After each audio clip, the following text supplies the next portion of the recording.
हाय, welcome back. Jahangir की आत्मकथा का नाम क्या है? यह मूल रूप से किस भाषा में लिखी गई थी? इस आत्मकथा को पूर्ण रूप से किसने प्रदान किया था? जुनूक ए जहांगीरी और फारसी भाषा में लिखा गया था और यह पूर्ण रूप से मौतविद खां ने लिखा था। शाहजहां के शासनकाल में किस सिख गुरु का मुगलों के साथ संघर्ष हुआ जिसमें सिखों की हार हुई थी? हरगोविंद। औरंगजेब ने अपना दूसरा राज्याभिषेक किसके महल में करवाया था? शाहजहां। भूमि मापने की या भूमि सर्वेक्षण की समरूप प्रणाली सर्वप्रथम किसने चलाई थी? टोडरमल। मुगल काल में सर्वाधिक विकसित उद्योग था? वस्त्र उद्योग, सूती वस्त्र उद्योग। मुगल काल में शासकों ने किसे अपनी राजभाषा बनाया था? फारसी। ताजमहल का मुख्य वास्तुकार, रूपरेखा व नक्शा बनाने वाला कौन था? उस्ताद अहमद लाहौरी। ताजमहल का मुख्य शिल्पकार कौन था? उस्ताद ईसा खां। शाहजहां द्वारा बनवाए गए लाल किले का मुख्य वास्तुकार कौन था? हामिद अहमद। दिल्ली के लाल किले दीवाने खास में तख्त ए हाउस या मयूर सिंहासन का निर्माण करने वाला मुगल सम्राट करवाया था? शाहजहां ने। मुगलकालीन मयूर सिंहासन का मुख्य स्थापत्यकार कौन था? बेबादल खां। मुगलकालीन चित्रकला किन चित्रकला शैलियों का मिश्रण थी? भारतीय व फारसी। तानसेन के गुरु कौन थे? गुरु हरिदास। किस मुगल सम्राट के शासनकाल में भारतीय संगीत पर सर्वाधिक पुस्तकें लिखी गई थी? औरंगजेब। महाराष्ट्र के मराठा साम्राज्य के संस्थापक कौन थे? शिवाजी। शिवाजी के पिता का किसके वंशज थे? सिसोदिया। मेवाड़। शिवाजी के दादा का नाम क्या था? कोंडदेव। शिवाजी के गुरु व संरक्षक कौन थे जिन्होंने उन्हें सैनिक शिक्षा दी थी? दादा कोंडदेव। शिवाजी के व्यक्तित्व पर सर्वाधिक प्रभाव किसका पड़ा? माँ जीजाबाई का। शिवाजी ने अपने राज्याभिषेक के अवसर पर कौन सी राजकीय उपाधि धारण की थी? छत्रपति, राजाओं का राजा। राज्याभिषेक के बाद शिवाजी का अंतिम महत्वपूर्ण अभियान था कर्नाटक अभियान। शिवाजी का उत्तराधिकारी कौन हुआ? संभाजी। 1707 ईस्वी में किस युद्ध में शाहू ने ताराबाई को पराजित किया था? खेरा का युद्ध। शाहू के अधीन नवीन मराठा साम्राज्य के प्रवर्तक कौन थे? पेशवा। किस पेशवा को इतिहास में लड़ाकू पेशवा के उपनाम से भी जाना जाता है? बाजीराव प्रथम। नाना साहेब के उपनाम से जाना जाने वाला मराठा पेशवा कौन था? बालाजी बाजीराव। पानीपत का तृतीय युद्ध कब हुआ था? 14 फरवरी 1761 को। प्रथम अंगल मराठा युद्ध कब हुआ था? 1775 से 82 ईस्वी तक। द्वितीय आंग्ला मराठा युद्ध कब हुआ था? 1803 से 1805 तक। किस संधि के प्रति मराठा सरदारों में रेस ही द्वितीय आंग्ल मैसूर युद्ध का कारण बना? बेसिन की संधि 1802 ईस्वी में। द्वितीय आंग्ल मराठा युद्ध के समय मराठा पेशवा कौन था? बाजीराव द्वितीय। तृतीय आंग्ल मराठा युद्ध कब हुआ था? 1817 से 1818 ईस्वी तक। तख्ते हाउस मयूर सिंहासन पर बैठने वाला अंतिम मुगल शासक था? मुहम्मद शाह। किस मुगल बादशाह के शासनकाल में 1803 ईस्वी में अंग्रेजों ने दिल्ली पर कब्जा कर लिया था? शाह आलम द्वितीय। भारत में सर्वप्रथम जजिया कर किस शासक ने लगवाया था? मोहम्मद बिन तुगलक ने। भारत पर आक्रमण करने वाला पहला मुस्लिम शासक कौन था? मोहम्मद बिन कासिम। मध्यकालीन भारत की पहली और आखिरी मुस्लिम शासिका कौन थी? रजिया सुल्तान। भारत का प्रथम मुस्लिम सुल्तान कौन था? कुतुबुद्दीन ऐबक। वास्तुकला की दृष्टि से किस शासक का शासनकाल मध्यकालीन इतिहास का स्वर्णकाल कहा जाता था? शाहजहां। सर्वप्रथम किस इमारत में हिंदू तथा ईरानी वास्तुकला का सुंदर समन्वय देखने को मिलता है? शेरशाह का मकबरा। इस्लाम धर्म के संस्थापक कौन थे? हजरत मोहम्मद। हजरत मोहम्मद साहब की उक्त यात्रा के शुभारंभ के अवसर पर जिस संवत की शुरुआत हुई थी उसे क्या कहा जाता था? हिजरी संवत। मोहम्मद पैगंबर मोहब्बत के उत्तराधिकारी क्या कहलाए? खलीफा। ईसाई धर्म के संस्थापक कौन थे? ईसा मसीह। ईसा मसीह जीसस क्राइस्ट का जन्म कब तथा कहाँ हुआ था? 4 ईस्वी पूर्व में बेल्थलेहम में। 4 ईसा पूर्व बेथलेहम में। ईसा मसीह के प्रथम 2 शिष्य कौन थे? एडूज एवं पीटर। जो लोग सूफी संतों से शिष्यता ग्रहण करते हैं उन्हें क्या कहा जाता है? मुरीद। भारत में चिश्ती सिलसिला का मुख्य केंद्र था? अजमेर, राजस्थान। किस सूफी संत ने अपने जीवन काल में दिल्ली के 7 सुल्तानों का शासन देखा था? हजरत निजामुद्दीन औलिया। चिश्ती सूफी संत हजरत निजामुद्दीन औलिया तथा हजरत अलाउद्दीन साबिर किसके शिष्य थे? बाबा फरीद के। बाबा फरीद किस सूफी संत के शिष्य थे? बख्तियार काकी के। शेख सलीम चिश्ती, अमीर खुसरो तथा अमीर हसन देहवली किस सूफी संत के शिष्य थे? निजामुद्दीन औलिया के। रामानंद ने रामानुज की तरह किसे मोक्ष का एकमात्र साधन स्वीकार किया था? भक्ति। कबीर के गुरु का नाम क्या था? रामानंद। चैतन्य ने किसकी भक्ति पर जोर दिया था? कृष्ण। गोस्वामी तुलसीदास की सर्वाधिक प्रसिद्ध रचना का नाम क्या है? इसकी मूल भाषा क्या थे? रामचरितमानस, अवधि। गुरु नानक का जन्म कब तथा कहाँ हुआ था? 1469 ईस्वी में तलवंडी में। गुरुमुखी लिपि के संस्थापक कौन थे? गुरु अंगद। आदि ग्रंथ गुरु ग्रंथ साहिब का संकलन किस गुरु ने किया था? अर्जुन देव ने। किस गुरु को अकाल तख्त की स्थापना का श्रेय है? हरगोविंद सिंह को।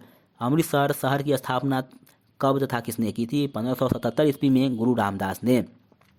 किस सिख ने अमृतसर की किलाबंदी की तथा सिखों की एक लड़ाकू जाति के रूप में परिवर्तित कर दिया? गुरु हरगोविंद सिंह ने। किस सिख गुरु को मुगल सम्राट औरंगजेब ने इस्लाम धर्म स्वीकार नहीं करने के कारण मौत के घाट उतार दिया था? तेग बहादुर को। किस सिख गुरु ने गुरु का लंगर नामक निःशुल्क सहभागी भोजनालय की स्थापना की थी? गुरु नानक ने। व्यापार के उद्देश्य से पुर्तगाली ईस्ट इंडिया कंपनी की स्थापना कब की गई थी? 1498 ईस्वी में। भारत आने वाला प्रथम पुर्तगाली यात्री कौन था जिसने अपनी यात्रा में भारत और यूरोप के बीच नए समुद्री मार्ग की खोज की? Vasco da Gama. Vasco da Gama जिस मार्ग से भारत आया वह क्या कहलाया? Cape of Good Hope. Dutch कहाँ के मूल निवासी थे? हॉलैंड यानी नीदरलैंड। कैप्टन हॉकिंस इंग्लैंड के किस तत्कालीन राजा के राजदूत के रूप में मुगल दरबार में गया था? जेम्स प्रथम। पुर्तगालियों को एक युद्ध में पराजित कर अंग्रेजों ने अपनी पहली व्यापारिक कोठी कहाँ स्थापित की थी? सूरत में 1613 ईस्वी में। 1615 ईस्वी में सम्राट जेम्स प्रथम ने किसे अपना राजदूत बनाकर मुगल सम्राट जहांगीर के दरबार में भेजा था? सर टॉमस रो को। तृतीय कर्नाटक युद्ध में किनकी हार हुई थी? फ्रांसीसियों की। प्लासी के युद्ध के बाद अंग्रेज ने किसे बंगाल का नवाब बना दिया था? मीर जाफर को। बक्सर युद्ध में अंग्रेजों को विजय दिलाने वाला अंग्रेज सेनापति कौन था? Hector Munro. प्रथम अंगल मैसूर युद्ध कब हुआ था? 1767 से 1769 तक। द्वितीय अंगल मैसूर युद्ध कब हुआ था? 1780 से 84 तक। द्वितीय अंगल मैसूर युद्ध के समय अंग्रेजी गवर्नर कौन था? Warren Hastings. तृतीय अंगल मैसूर युद्ध कब हुआ था? 1790 से 92 में। चतुर्थ अंगल मैसूर युद्ध कब हुआ था? 1799 ईस्वी में। टीपू सुल्तान द्वारा अंग्रेजों की किस संधि को अस्वीकार करना ही चतुर्थ अंगल मैसूर युद्ध का वास्तविक कारण था? सहायक संधि। टीपू ने कब तथा कहाँ बादशाह की उपाधि धारण की थी? 1787 ईस्वी में श्रीरंगपट्टम में। हैदर अली तथा टीपू सुल्तान की राजधानी कहाँ थी? श्रीरंगपट्टम। प्रथम अंगल सिख युद्ध कब हुआ था? 1845 से 46 ईस्वी में। प्रथम अंगल सिख युद्ध के समय अंग्रेजी गवर्नर कौन थे? Lord Hardinge. द्वितीय अंगल सिख युद्ध के समय अंग्रेजी गवर्नर कौन थे? Lord Dalhousie. East India Company के अधीन बंगाल का अंतिम गवर्नर कौन था? Warren Hasting. East India Company के अधीन भारत का पहला गवर्नर जनरल कौन था? Warren Hasting. किस गवर्नर जनरल को नागरिक सेवा का जनक माना जाता है? लॉर्ड कॉर्नवालिस को। किस गवर्नर जनरल के शासनकाल में जिले में समस्त अधिकार जिला कलेक्टर को दे दिया गया था? Lord Cornwallis. किस ब्रिटिश गवर्नर जनरल ने सहायक संधि की प्रति शुरू की थी? लॉर्ड डलहौजी ने। ईस्ट इंडिया कंपनी के अधीन अंतिम गवर्नर जनरल कौन हुआ? Lord William Bentinck. किस गवर्नर जनरल ने कलकत्ता में मुस्लिम शिक्षा के विकास के लिए प्रथम मदरसा की स्थापना की थी? वारेन हेस्टिंग्स ने। कौन गवर्नर जनरल स्वयं को बंगाल का शेर कहलाता था? लॉर्ड डलहौजी। किस गवर्नर जनरल के कार्यकाल में जोनाथन डंकन ने बनारस में संस्कृत विद्यालय की स्थापना की थी? Warren Hastings. Board of revenue की स्थापना किस गवर्नर जनरल के कार्यकाल में हुई थी? Warren Hastings. किस गवर्नर जनरल के कार्यकाल में एशियाटिक सोसाइटी ऑफ बंगाल की स्थापना हुई थी? Warren Hastings. किस गवर्नर जनरल के शासनकाल में कलकत्ता में एक उच्च न्यायालय की स्थापना हुई थी? Warren Hastings. किस गवर्नर जनरल ने अस्थायी बंदोबस्त की प्रति लागू की थी?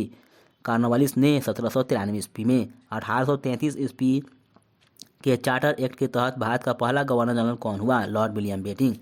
किस गवर्नर जनरल के शासनकाल में कलकत्ता तथा आगरा के बीच भारत की पहली बार विद्युत संचालित तार सेवा प्रारंभ की थी? लॉर्ड डलहौजी। किस गवर्नर जनरल के कार्यकाल को उसकी हड़प्पा नीति या ब्यावत सिद्धांत के कारण अधिक याद किया जाता है? लॉर्ड डलहौजी। किस गवर्नर जनरल के शासनकाल में भारतीय नागरिक सेवा के लिए पहली बार प्रतियोगिता परीक्षा शुरू की गई थी? लॉर्ड डलहौजी। किस गवर्नर जनरल को भारत में रेलवे का जनक कहा जाता है क्योंकि इसे कार्यकाल में भारत में पहली बार रेलगाड़ी चलाया गया था? लॉर्ड डलहौजी। किस गवर्नर जनरल को शिशु बालिकाओं की हत्या पर प्रतिबंध लगाया गया था? Lord William Bentinck. भारत में ईस्ट इंडिया कंपनी द्वारा नियुक्त अंतिम गवर्नर जनरल कौन था? Lord Canning. शैक्षिक सुधारों के अंतर्गत विलियम हंटर आयोग का गठन किस गवर्नर जनरल के शासनकाल में किया गया था? Lord Ripon. लॉर्ड डलहौजी के व्यापक सिद्धांत अर्थात हड़प्पा नीति को किस गवर्नर जनरल ने समाप्त किया था? Lord Canning. किस गवर्नर जनरल के शासनकाल में कलकत्ता में विक्टोरिया मेमोरियल हॉल का निर्माण हुआ था? Lord Curzon. फॉरवर्ड ब्लॉक की स्थापना किस गवर्नर जनरल के कार्यकाल में की गई थी? लॉर्ड लिंथिगो। क्रिप्स मिशन आगमन के समय भारत का गवर्नर जनरल कौन था? लॉर्ड लिंथिगो। स्वराज पार्टी की स्थापना किस गवर्नर जनरल के शासनकाल में हुआ था? Lord reading. किस गवर्नर जनरल के शासनकाल में प्रथम बार युद्ध आरंभ हुआ था? लॉर्ड हार्डिंग द्वितीय। दिल्ली भारत की राजधानी कब बनी थी? 1912 ईस्वी में। वारनक्यूअर प्रेस एक्ट का समर्थन करने वाला एकमात्र समाचार पत्र था पायनियर। किस अधिनियम को मुंह बंद करने वाला अधिनियम भी कहा जाता है? वारनक्यूअर प्रेस एक्ट। स्वतंत्र भारत का प्रथम गवर्नर जनरल कौन हुए? Lord Mountbatten. स्वतंत्र भारत के प्रथम तथा अंतिम भारतीय गवर्नर जनरल कौन हुए? चक्रवर्ती राजगोपालाचारी। 1857 ईस्वी के विद्रोह का सर्वाधिक महत्वपूर्ण व तत्कालिक कारण क्या था? असंतोष, सैनिक असंतोष। सबके लिए जाति, एक धर्म, एक ईश्वर का नारा किस सुधारक ने दिया था? श्री नारायण गुरु ने। 1875 ईस्वी में दयानंद सरस्वती ने आर्य समाज की स्थापना कहाँ की थी? बम्बई में। किन्हें भारत के नव जागरण का अग्रदूत, सुधार आंदोलन का प्रतीक एवं आधुनिक भारत का महान नेता माना जाता है? राजा राम मोहन राय को। वेदों की ओर लौटो तथा भारत भारतीयों के लिए नारा है, यह नारा किस समाज सुधारक का है? दयानंद सरस्वती का। हिंदी का पहला समाचार पत्र क्या था? उदत मार्तंड। भारतीय पत्रकारिता का अग्रदूत किसने कहा जाता है? राजा राम मोहन राय को। स्वतंत्रता पूर्व मद्रास स्टैंडर्ड समाचार पत्र का प्रकाशन किसके द्वारा किया गया था? एनी बेसेंट के द्वारा। भारतीय राष्ट्रीय कांग्रेस के प्रथम अध्यक्ष कौन थे? बोयमेश चंद्र बनर्जी। भारतीय राष्ट्रीय कांग्रेस के दूसरे तथा पहले गैर हिंदू अध्यक्ष कौन थे? दादा भाई नेहरू जी। 1847 ईस्वी में भारतीय राष्ट्रीय कांग्रेस का विशेष अधिवेशन कहाँ और किसके सभापति में हुआ? दिल्ली और राजेंद्र प्रसाद। भारतीय राष्ट्रीय कांग्रेस के प्रथम मुस्लिम अध्यक्ष कौन थे? बदरुद्दीन तैयबजी। भारतीय राष्ट्रीय कांग्रेस के प्रथम विदेशी या अंग्रेजी अध्यक्ष कौन थे? George Yule. भारतीय राष्ट्रीय कांग्रेस की प्रथम महिला अध्यक्ष कौन बनी थी? Annie Besant. भारतीय राष्ट्रीय कांग्रेस की प्रथम भारतीय महिला कौन थी? सरोजिनी नायडू। किसी कांग्रेस अध्यक्ष द्वारा स्वराज शब्द का प्रयोग तथा स्वराज की मांग प्रथम बार किस अधिवेशन में की गई थी? कलकत्ता अधिवेशन 1906 में, और वह कांग्रेस के अध्यक्ष थे दादा भाई नेहरू जी। पहली बार वंदे भारत वंदे मातरम किस कांग्रेस अधिवेशन में तथा किनके द्वारा किया गया था? कलकत्ता में 1896 ईस्वी में बंकिम चंद्र चटर्जी द्वारा। पहली बार जन गण मन कांग्रेस के किस अधिवेशन में गाया गया था? इस अधिवेशन के अध्यक्ष कौन थे? कलकत्ता अधिवेशन 1911 में, और अध्यक्ष थे पंडित बिशन नारायण धर। 1907 ईस्वी में कांग्रेस का विभाजन किस आंदोलन को चलाने के तरीकों को लेकर हुआ था? स्वदेशी आंदोलन। कांग्रेस का पहला अधिवेशन जो गांव में हुआ था? फौजपुर पुणे में। भारत की स्वतंत्रता समय अर्थात 15 अगस्त 1947 को कांग्रेस के अध्यक्ष कौन थे? जेपी कृपलानी। कांग्रेस के किस अधिवेशन में हिंदी को सर्वप्रथम राष्ट्र भाषा के रूप में प्रस्तुत किया गया था? बेलगाम 1924 में। स्वराज दल के प्रथम अध्यक्ष तथा प्रथम सचिव क्रमशः कौन थे? चित्तरंजन दास और वो मोतीलाल नेहरू। मैं देश की बालू से ही कांग्रेस से भी बड़ा आंदोलन खड़ा कर दूंगा, यह कथन किसका है? महात्मा गांधी का। किस कांग्रेस अध्यक्ष की अध्यक्षता में भारत छोड़ो प्रस्ताव पारित किया गया था? अबुल कलाम आजाद। स्वदेशी आंदोलन के मुख्य प्रणेता कौन थे? अरविंद घोष। बाटो और छोरो का नारा मुस्लिम लीग ने अपने किस अधिवेशन में दिया था? कराची अधिवेशन दिसंबर 1943 में। मुस्लिम लीग ने कांग्रेस शासन से मुक्ति दिवस किस तिथि को मनाया था? 22 दिसंबर 1939 को। श्रीमती एनी बेसेंट के होम रूल लीग में शामिल होने वाले प्रमुख कांग्रेसी नेता कौन थे? जवाहरलाल नेहरू। किस तिथि को पूरे देश में खिलाफत दिवस मनाया गया? 19 अक्टूबर 1919 को। गांधी जी का असहयोग आंदोलन किस तिथि को शुरू हुआ था? 1 अगस्त 1920 को। असहयोग आंदोलन में सबसे पहले गिरफ्तार होने वाले नेता कौन थे? मोहम्मद अली जिन्ना। साइमन कमीशन भारत मुंबई कब पहुंचा था? 3 फरवरी 1928 को। किस तिथि को तथा अपने कितने चुने हुए अनुयायियों के साथ गांधी जी ने साबरमती आश्रम से दांडी यात्रा शुरू की थी? 12 मार्च 1930 को 78 अनुयायियों के साथ। गांधी जी ने किस तिथि को नमक कानून तोड़कर औपचारिक रूप से सविनय अवज्ञा आंदोलन शुरुआत की थी? 6 अप्रैल 1930 को। प्रथम गोलमेज सम्मेलन का उद्घाटन किसने किया था? जॉर्ज पंचम ने। द्वितीय गोलमेज सम्मेलन कब तथा कहाँ हुआ था? 7 दिसंबर 1931 को लंदन में। द्वितीय गोलमेज सम्मेलन में कांग्रेस के एकमात्र अधिकृत प्राधिकारी प्रतिनिधि थे महात्मा गांधी। तृतीय गोलमेज सम्मेलन कब से कब तक हुआ था? 17 नवंबर से 24 नवंबर 1932 को। गांधी जी ने व्यक्तिगत सत्याग्रह के लिए प्रथम सत्याग्रही किसे चुना था? विनोबा भावे को। किस तिथि को किप्स मिशन भारत आया था? 23 मार्च 1942 को। शिमला सम्मेलन में कांग्रेस का नेतृत्व किसने किया था? अबुल कलाम आज़ाद ने। शिमला सम्मेलन में मुस्लिम लीग का नेतृत्व किसने किया था? मोहम्मद अली जिन्ना ने। कैबिनेट मिशन के अध्यक्ष कौन थे? Pethick Lawrence. भारत विभाजन योजना का किसने सर्वाधिक विरोध किया? महात्मा गांधी ने। स्वदेशी आंदोलन के दौरान रविन्द्रनाथ टैगोर द्वारा लिखा गया प्रसिद्ध गीत जो बाद में बांग्लादेश का राष्ट्रीय गीत बना, आमार सोनार बांग्ला, किस कानून को बिना अपील, बिना वकील तथा बिना दलील वाला कानून कहा गया? Rowlatt Act. किसने गांधी जी के दांडी यात्रा की तुलना नेपोलियन की पेरिस यात्रा से की है? सुभाष चंद्र बोस। किस आंदोलन के दौरान बच्चों ने बानर सेना का गठन किया गया था? सविनय अवज्ञा। गांधी इरविन समझौते को इतिहास में किस नाम से जाना जाता है? दिल्ली पैक्ट। भारत की स्वतंत्रता प्राप्ति के समय ब्रिटेन के प्रधानमंत्री कौन थे? क्लेमेंट एटली। साइमन कमीशन वापस जाओ का नारा किसने दिया था? लाला लाजपत राय ने। मेरे शरीर पर लाठी का एक एक प्रहार अंग्रेजी शासन के ताबूत की तरह कील की तरह साबित होगा, यह कथन किसका है? लाला लाजपत राय का। गांधी मर सकते हैं परंतु गांधीवाद नहीं, यह कथन किनका है? महात्मा गांधी का। स्वतंत्रता आंदोलन के दौरान का पहला ऐसा आंदोलन जो नेतृत्व विहीनता के बाद भी उत्कर्ष पर पहुंचा, भारत छोड़ो आंदोलन 1942। किसने कहा था विदेशी शासन से अपने देश को मुक्त कराने के लिए हमें खुला विद्रोह करना है? जवाहरलाल नेहरू ने। आज़ाद हिंद फौज की स्थापना का विचार सर्वप्रथम किस क्रांतिकारी के मन में आया था? कैप्टन मोहन सिंह। सबसे कम उम्र में फांसी पर चढ़ने वाला भारतीय क्रांतिकारी कौन था? खुदीराम बोस। काकोरी लूटकांड में सरकारी खजाना लूटने का विचार किसका था? राम प्रसाद बिस्मिल का। तुम मुझे खून दो मैं तुम्हें आज़ादी दूंगा, यह उद्देश्य सुभाष चंद्र बोस ने किस अवसर पर दिया था? आज़ाद हिंद संघकार के गठन पर। इनकलाब जिंदाबाद का नारा किस क्रांतिकारी ने दिया था? भगत सिंह ने। आज़ाद शहीद ए आजम के नाम से किस क्रांतिकारी को जाना जाता है? भगत सिंह को। जय हिंद का नारा किस क्रांतिकारी ने दिया था? सुभाष चंद्र बोस ने। स्वराज हमारा जन्मसिद्ध अधिकार है, यह नारा किसने दिया था? बाल गंगाधर तिलक ने। सरफरोशी की तमन्ना अब हमारे दिल में है, यह उक्ति किस क्रांतिकारी की है? राम प्रसाद बिस्मिल। किस भारतीय क्रांतिकारी ने 1941 ईस्वी में बर्लिन में इंडियन लीग की स्थापना की थी? सुभाष चंद्र बोस ने। महात्मा गांधी द्वारा स्थापित हरिजन सेवक संघ के संस्थापक अध्यक्ष थे घनश्याम दास बिरला। मैं एक क्रांतिकारी के रूप में कार्य करता हूँ, यह कथन किसका है? जवाहरलाल नेहरू का। महात्मा गांधी के राजनीतिक गुरु कौन थे? गोपाल कृष्ण गोखले। गोपाल कृष्ण गोखले के आध्यात्मिक एवं राजनीतिक गुरु कौन थे? महादेव गोविंद रानडे। सुभाष चंद्र बोस के राजनीतिक गुरु कौन थे? चित्तरंजन दास। भारत का बिस्मार्क किन्हें कहा जाता है? वल्लभ भाई पटेल को।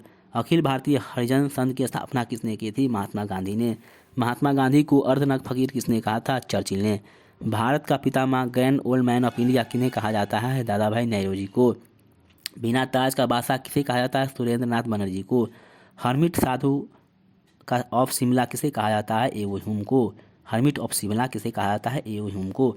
जय जवान जय किसान का नारा किसने तथा किस अवसर पर दिया था? लाल बहादुर शास्त्री। भारत पाक युद्ध 1965 में। भारतीय कम्युनिस्ट पार्टी की स्थापना कब हुई थी? 2 अक्टूबर 1920 को। विजय विश्व तिरंगा प्यारा, यह नारा किसने दिया था? श्यामलाल प्रसाद गुप्ता पार्षद ने। औद्योगिक क्रांति का प्रारंभ किस देश में माना जाता है? इंग्लैंड में। औद्योगिक क्रांति के दौरान किस उद्योग की सर्वाधिक प्राप्ति हुई है? वस्त्र उद्योग की प्रगति हुई है। वस्त्र उद्योग की। फ्रांस की क्रांति किस वर्ष हुई थी? 1789 ईस्वी में। सप्तवर्षीय युद्ध किस फ्रांसीसी सम्राट के समय हुआ था? लुई 15वें के समय में। वाणिज्यवाद शब्द का प्रथम उच्चारण किसने किया था? एडम स्मिथ ने। वैज्ञानिक समाजवाद की अवधारणा का प्रतिपादन किसने किया था? कार्ल मार्क्स ने। आधुनिक कृषि का जन्मदाता किसे माना जाता है? आर्थर यंग को। अमेरिका का संविधान कब लागू किया गया था? 21 जून 1788 ईस्वी को। मैं ही राज्य हूँ, इन शब्दों द्वारा निरंकुशता का प्रदर्शन करने वाला फ्रांसीसी शासक कौन था? लुईस 14वां। यदि रूसो नहीं होता तो फ्रांस की क्रांति संभव नहीं होती, यह शब्द फ्रांस में किसके द्वारा कहे गए थे? नेपोलियन बोनापार्ट द्वारा। पिरामिड का युद्ध किनके मध्य हुआ था? फ्रांसवा मित्र। नेपोलियन बोनापार्ट को उसकी अंतिम पराजय के बाद कहाँ कैद रखा गया था? सेंट हेलेना द्वीप पर। प्रथम अफीम युद्ध कब हुआ था? 1839 ईस्वी में। प्रथम विश्व युद्ध का तत्कालिक कारण था सिरोजोवो हत्याकांड। इटली में प्रमुख फांसीवादी नेता कौन था? मुसोलिनी। वर्साई की संधि कब हुई थी? 28 जून 1919 को। मेरा संघर्ष किसकी आत्मकथा है? हिटलर की। रक्त एवं लौह नीति का पालन किसने किया था? बिस्मार्क ने। द्वितीय विश्व युद्ध किस दिन समाप्त हुआ था? 2 दिसंबर 1945 को।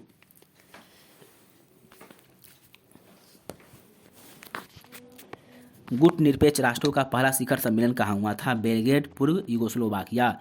बांग्लादेश का निर्माण कब हुआ था? 1971 ईस्वी में। इजराइल राज्य की स्थापना कब हुई थी? 15 मई 1948 ईस्वी में। सार्क नामक संगठन की स्थापना कब हुई थी? 1985 ईस्वी में। द प्रिंस के लेखक कौन है? मैकियावेली। तेल निर्यातक देशों का संगठन ओपेक का गठन हुआ था 1960 ईस्वी में। कुतुब नुमा का आविष्कार किसने किया था? मार्को पोलो ने। चित्रकला का जन्मदाता किसे माना जाता है? जियोटो को। मोनालिसा किसकी सर्वश्रेष्ठ कृति है? लियोनार्डो दा विंची की। द 95 थीसिस का लेखक कौन है? Martin Luther. इटली के एकीकरण हेतु लाल कुर्ती दल का संगठन संस्थापक कौन था? गैरिबाल्डी। किसे ब्रिटिश साम्राज्य की रीढ़ की हड्डी कहा जाता है? सुएज नहर को। प्रथम विश्व युद्ध के पश्चात विश्व में शांति स्थापना के लिए की गई संधि कौन थी? पेरिस संधि। विश्व में सर्वमान्य समाजवादी आंदोलन का नेता किसे माना जाता है? कार्ल मार्क्स को। कार्ल मार्क्स ने कम्युनिस्ट मैनिफेस्टो की रचना किसके लिए की थी? कम्युनिस्ट लीग के लिए। कार्ल मार्क्स द्वारा अर्थशास्त्र पर लिखी गई पुस्तक क्या थी? Das Kapital. अंतर्राष्ट्रीय सचिवालय के प्रथम अध्यक्ष कौन थे? एमिला बेल्डे।